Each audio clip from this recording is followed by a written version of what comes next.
morning, everyone. It is a beautiful summer Sunday and I am on my way to flying trapeze class. So let's see what they're going to teach me this week. They'll probably have me do a couple of gazelles as a warm-up. That's what I was working on last time. And then it'll be something new today. So wish me luck.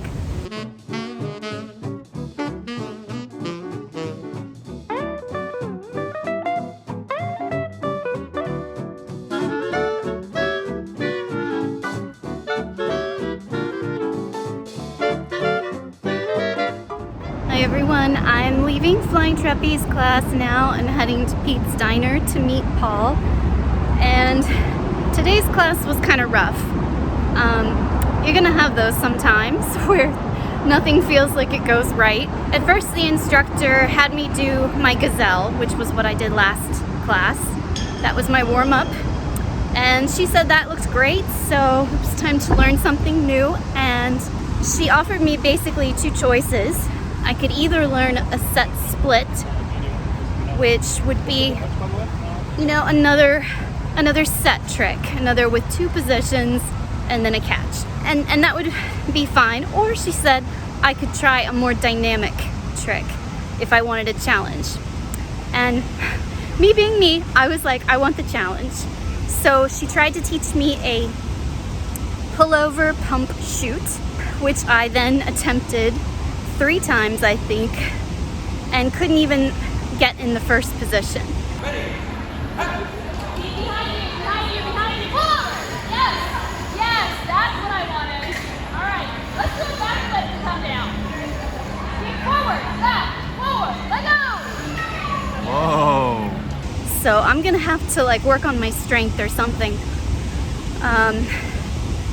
The first position, you basically have to heave your entire body, not just your lower body, but your entire body up over the bar so that you are essentially balancing on the bar on your like lower abdomen. I'll see if I can find a picture of this position, because otherwise it's kind of hard to describe. And in fact, whenever they try and teach me a new trick, I immediately go to YouTube and look for that trick so that I can see somebody who knows what they're doing actually performing the trick, so that I can get a better visual sense of what I'm supposed to do with my body. Anyway, pullover pump shoot, yeah, I was really struggling with it. So we went back to option B of learning the set split. And with that, I mean, I did okay, but nothing really went great. Ready? Good. First position, put your thigh on the bar. Good. Can you get those hips a little higher and press that thigh into the bar? Press your thigh into the bar. Yep. A little bit higher on your thigh though. That's your knee pressing against the bar. All right. Go ahead and bring your legs back down. All right. Up.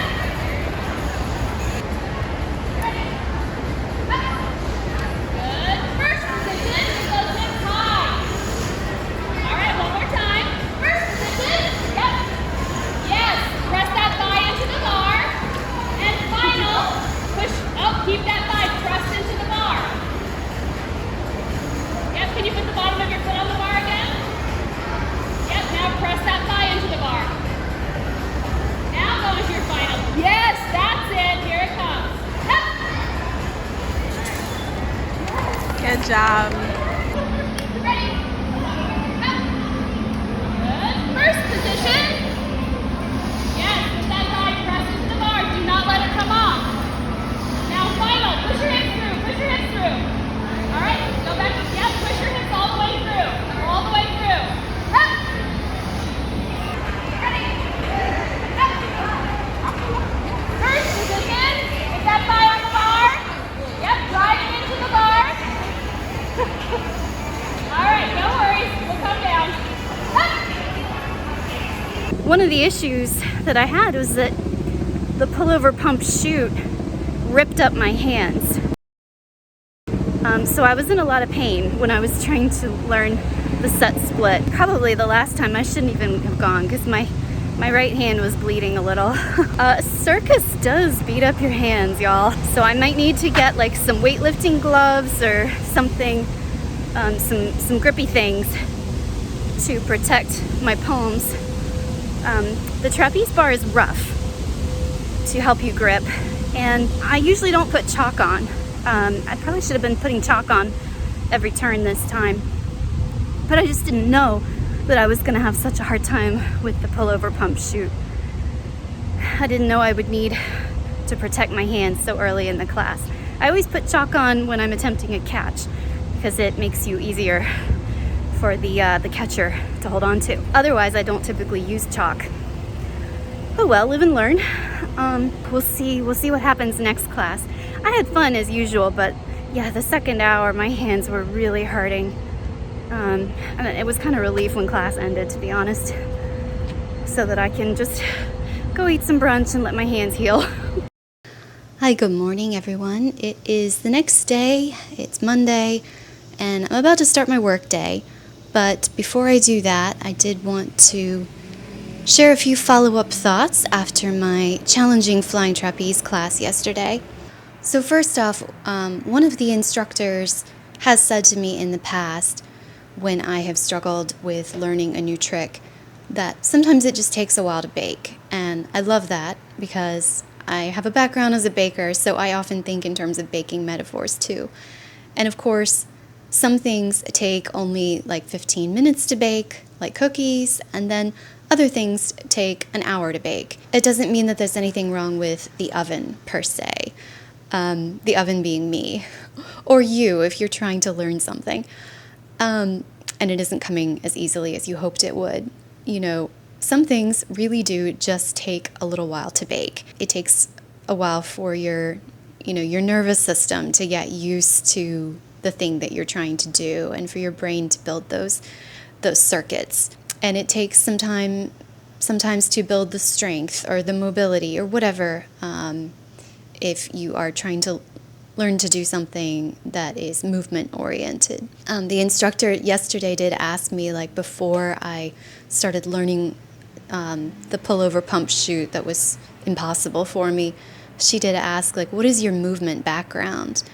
And I was like, I really don't have one. You know, everybody that I have talked to who's kind of at my level has some kind of background in something like gymnastics or dance or cheerleading, you know, something where they're used to paying attention to where their body is in space and using it effectively. And I do not have anything like that in my background. And it's starting to show, I think. For all of my life, I have not really been what I would call an athletic person. I haven't been particularly coordinated, never was good at sports or PE.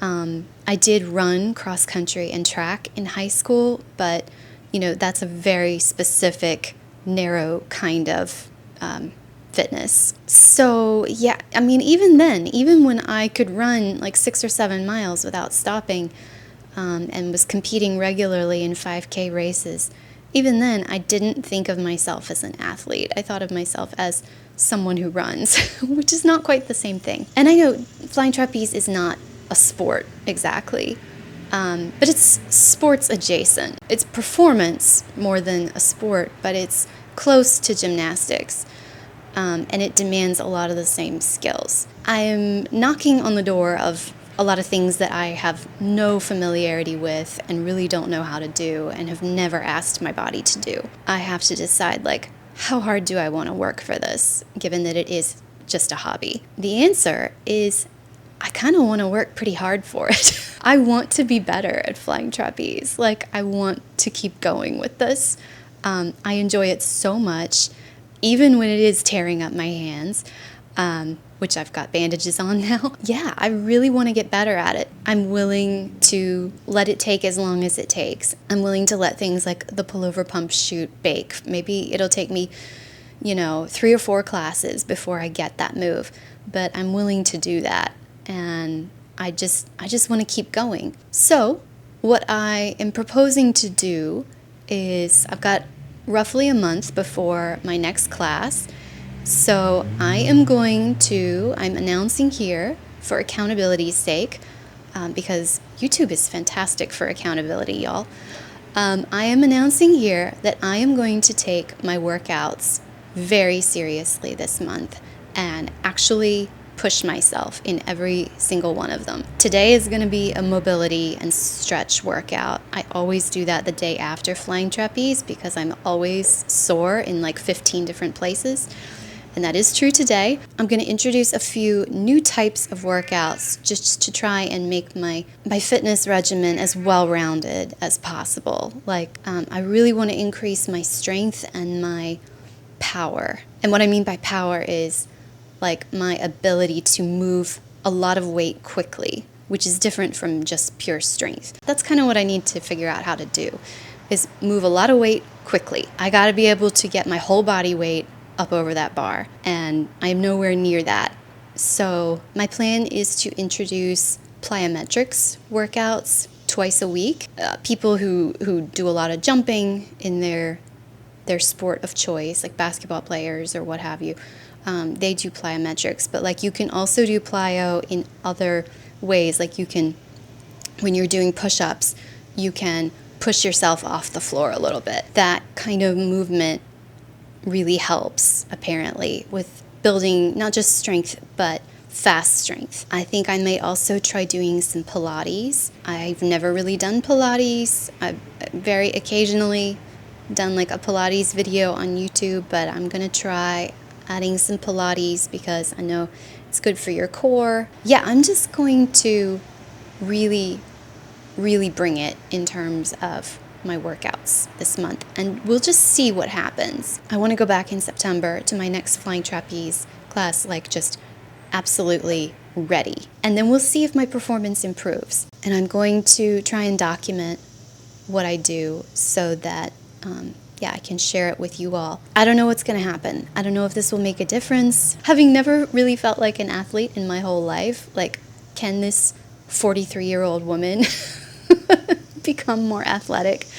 We'll see. Anyway, all of that being said, stay tuned next week. I'm going to do my summer reading roundup. A few months ago, I shared my summer reading list, and it was very long, and I've gotten through most of it, and I just want to share with you the books I read and what I thought of them. So that'll be what I am covering next week.